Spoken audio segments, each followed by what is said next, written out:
Dear fans of Atlas Comics, when you come into the store and Hank is working, do not look me in the eye. Do not talk to me. Do not ask me questions. Just leave your money on the counter and leave immediately. Direct change only. Hank, what are you doing? Are you writing in Klingon again? Just daydreaming. Alright, well, as long as you're not hurting anyone or costing me business. Especially don't talk to me if your name is Jake. Alright, welcome to Atlas Weekly, guys. This week I'm on Issues and Toys, and Hank's on graphic novels. Yep, I'm 6 times more important than Jake, so each of mine are 6 of his. Pretty much. Alright, first up, we got I Am Groot. He's little, he's running around saying I am Groot all the time. It is exactly what you want this to be. Also, I want this t-shirt. Back in the 90s, when comics had different concepts other than superheroes, there was Books of Magic. It's about a character named Tim Hunter who had brown hair and glasses and a pet owl when he went to wizard school. But it was before Harry Potter, believe it or not. Slightly more adult than Harry Potter. A lot more adult than Harry Potter. It's like more adult than Harry Potter. Wait, is that a wang? That might be way more adult. Anyways, it's if you're into the idea of like The rest of my case. modern day, what's the word, urban fantasy kind of stuff, this is really good. Vertigo is my favorite. This is one of my favorite series ever. If you read The Unwritten and thought to yourself, hey, I Yeah. really like this, you got to get on some Books of Magic. Yeah, it's in that vein, but better.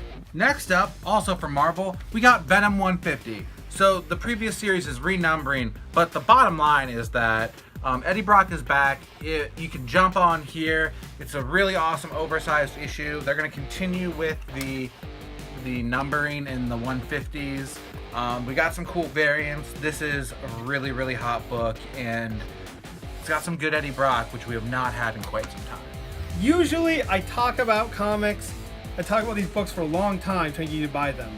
All I have to say about this book, Brian Azzarello, it's called Moonshine. Prohibition era mafia meets werewolves. If that doesn't sell you on this book, there's something wrong with you. It's the same exact team that did 100 Bullets. Oh yeah. This book is so dope. Is it $10 first trade? Yep. You bet your buttocks it is. You should buy this if you're into werewolves or Brian Azzarello. It's just darn good comics. Get your finger on that bleeping button, Joey. Speaking of cool stuff, Weapons of Mutant Destruction begins here. You may have seen a promo image a couple of months ago of the Hulk in a Weapon X thing getting Wolverine claws. Well, it all starts here. It's crossing over with all new Wolverine and Weapon X. That cover is pretty cool. Alright, I'm back. Alright, so this will be interesting. A while ago, there was a comic called The Dying and the Dead. They put out 3 issues and took a break. It was about 10,000 years. That break is finally over, and issue 4 is finally out. But you might be saying, Hank, I don't remember the previous issues, or I wasn't even reading comics when this thing came out. Okay, it was only a year and a half ago. But don't worry, because Image put out the previous issues 1 through 3 in a $10 graphic novel type edition. It's very much, it's Hickman, and it's very much like East to West, but with a little more emphasis on spies than cowboys. Yeehaw! Speaking about the West, the Powerpuff Girls go west! Only he who is worthy may hold Mjolnir. That's the correct pronunciation. So, when you can't hold him anymore, you are the unworthy Thor.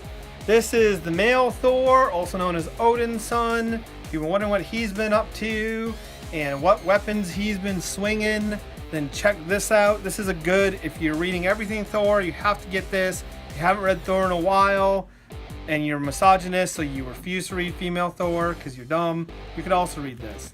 Several years back, there was a really awesome Vertigo book written by Paul Cornell with gorgeous art from Ryan Kelly, who you might know from The Local. and stuff like that, called Saucer Country. Local the comic, not the restaurant. Right. Although the local catered my wedding and they're real good food. Shout outs to the local. But they didn't write this book. They did not write this book, nor did Ryan Kelly do art for them. Right. So that book was called Saucer Country, and it got canceled after the 12th issue. It's basically like the president and the aliens are like in on it together. X-Files-y, conspiracy goodness. Just real clever, right? Well, it is finally back from IDW in a new book called Saucer State, continuing from where it left off. You don't have to have read the previous stuff, but it's just, I mean, if you're into like, you know, Little Green Men, that kind of thing, this is real good stuff. X-Files, obviously, it's my favorite thing in the world. Why don't I have an X-Files tattoo? I gotta figure that one out. Everyone knows Mike Mignola from Hellboy, or Heckboy for you small children. But did you know he also used to work at DC? Well, this is his collection of Mignola DC Universe. And it's all the stuff he drew. What? Is Gotham by Gaslight in there? I don't think so. I think it's everything but What about Gotham the by Batgirl Gaslight. special? Oh my god. Yes, Batgirl special is in there. It's a lot of Mike Mignola stuff in the DC Universe. Have you ever wished that Dead Man looked a lot like Hellboy in that same pose? Yeah, he's, well, it's your lucky he's day. doing the Hellboy pose. This is the Hellboy pose. So check this out for fans of Hellboy or fans of DC stuff. Speaking of Hellboy, we only have one of them, but we got this guy. It's $15, which is a little pricey, but it's super cool because, you know, how else are you going to get a Hellboy action figure? Actually, we have 1.5 because I lost mine. It's in the store somewhere out of the box. If you find it, bring it back to me. And in more toy news, DC Collectibles has dropped several cool new figures. We got Vixen from Arrow. You might know her from the animated cartoon on the CW.com or from the show Arrow. CW what? Seed? Yeah. Seed? Alright. CW Seed plug, whatever that is. Alright, we Don't also plug got Constantine, who himself is also, I believe, probably on CW Seed then, Yes. right? Oh yeah, getting his own cartoon soon. How is this Constantine figure different from the last one? More hands. There's more hands. It's a little cooler, and it is legit. I believe his name is Matt Reeves. Yeah. And Keanu Reeves' brother. from Supergirl, we got Martian Manhunter, John Jones, also with on apostrophes and some Z's, also on the CW. but not the Seed. Not the C. Not the Seed. Full CW minus And Seed. Supergirl herself. I actually think this is a really cool figure. I like that Supergirl. That's costume. much better than the other version. Yeah, this is a fantastic. Hey kids, thanks for watching. Tune in next week for another all-new episode. And in the meantime, you can follow us on Facebook and Twitter and Instagram and Pinterest and Nick's new music blog, Murder, where he reviews bands with Crow in the title. Counting Crows, Black Crows, Sheryl Crows, all the Crows. Check it out. Predator cameo!